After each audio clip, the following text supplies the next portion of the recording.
I have always wanted tons of gaming consoles, tons of video games. I always wanted a gaming computer. But did I ever get them? No, I didn't. And because of that, my life has been a living hell. Just buy the video games. If you really want to spend $100-something on a video game that you're going to enjoy, that you're going to play, buy it. I speak from experience because there's some stuff that I missed out on as a kid. And I feel like if you, like I said, if you really want that game, just buy it. I never had a PlayStation 4 Pro. I never had a Nintendo Wii U, or in other words, Nintendo Switch. I never had a $9,000 gaming laptop. I never had a $10,000 gaming PC. Why? Just spend your money. You know, it's like Scott the Wasp says, just spend money, go to the game store, find out what you like, think about, you know, what they have versus what they don't have. Ask to see if maybe you can put a customer request for something that if it gets traded in, they can get, you know, put it aside for you. You know, it's really not that hard. I mean, step one, go to the store. Step two, select the game. It's like, I kind of like this game. I think I'm going to try it out. Step three, go to the cashier. It's like, I like this game, please. Step four, pay for it. Step five, question mark. Step six, profit. It's not that hard. It really isn't. I never had a $10,000 gaming PC. That is the most and main electronic that I truly want, desire, crave, and so dearly and greatly wish I had, and of course have, since I was 16 years old in the year 2013. For the past 4 years, my life has been nothing but a living hell emotionally and mentally. Literally. I honestly don't feel like it will ever get better. Unless a miracle happens and I become famous. My life will always be hell on earth. My life has literally, just flat out, been a living hell, emotionally and mentally. I have a broken heart, broken for many things and many reasons, but one of the main reasons is because I never had any horror video games at all, period. And emotionally and mentally I've just been torn apart. I would have loved to been able to play Mario Kart 8 Deluxe Edition. I'm a huge, massive fan of the Mario Kart video game franchise. I mean, even though it's not like a adult game or anything like that, it's still fun and enjoyable. Not to mention I'm a kid at heart. Obviously, as you can tell. I don't understand the elitism that comes from all this. I really don't like the culture of elitism.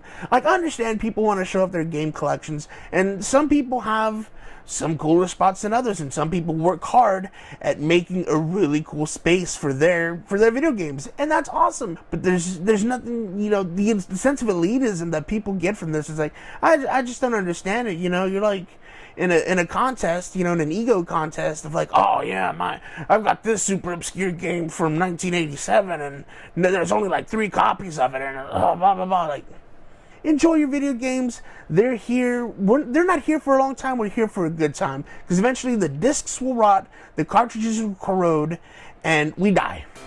I did not have the kind of money to be able to afford, buy, or get those things or get that thing.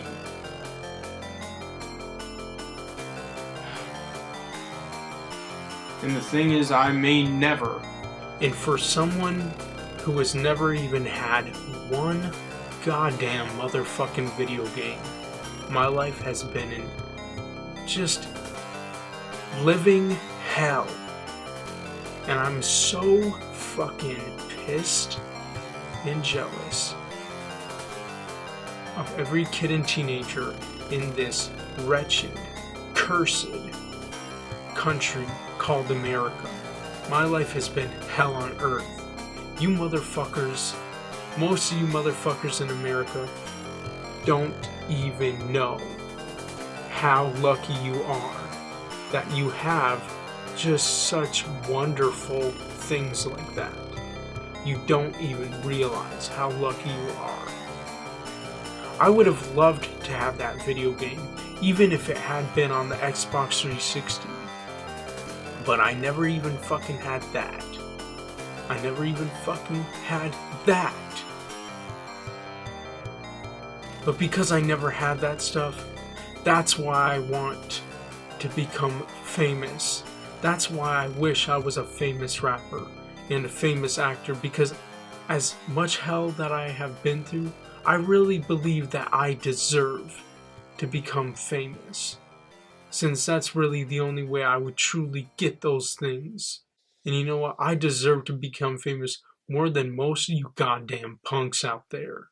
And you know, the other sad thing is, I didn't even ask to be born in the first place.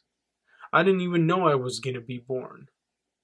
And if I knew I was gonna be born into a world like this, I would have begged God to let me remain in heaven if I knew I was going to be born into this unfair, unjust, cruel world.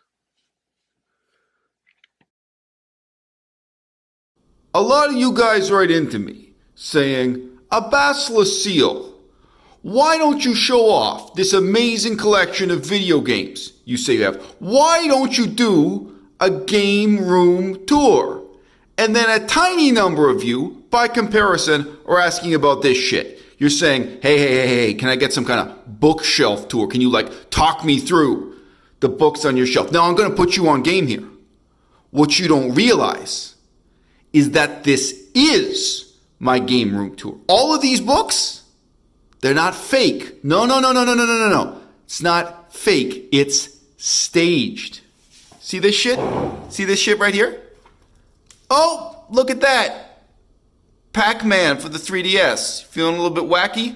Go back to DS style. What the fuck is this? Fucking Washington Irving. Nobody gives a fuck about Washington Irving. Throw that shit out. If it wasn't a place to keep Pac-Man. You see, you gotta think about this.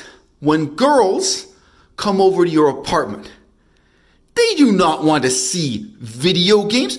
No. Even if they want to play video games with you, even if they are going to sit down and play some 4-player NBA Jam with you and Nina and Randa or some shit, they don't want to see this around. You gotta learn to stow that shit. This is Seimitsu, Sanwa JLF. Yeah, it's beautiful. The bookshelf is not a place for reading. The bookshelf is a place where a young lady gets to discover who you really are. And when she comes in and starts snooping around, when she looks at different books on the shelf, she's telling you something about who she is also. I'm not telling you guys to cheat on your girlfriend, okay? I'm telling you how to cheat on your girlfriend. Whether or not you cheat on your girlfriend, that's completely up to you. Don't come fucking crying to me, all right? But let's say you are cheating on your girlfriend.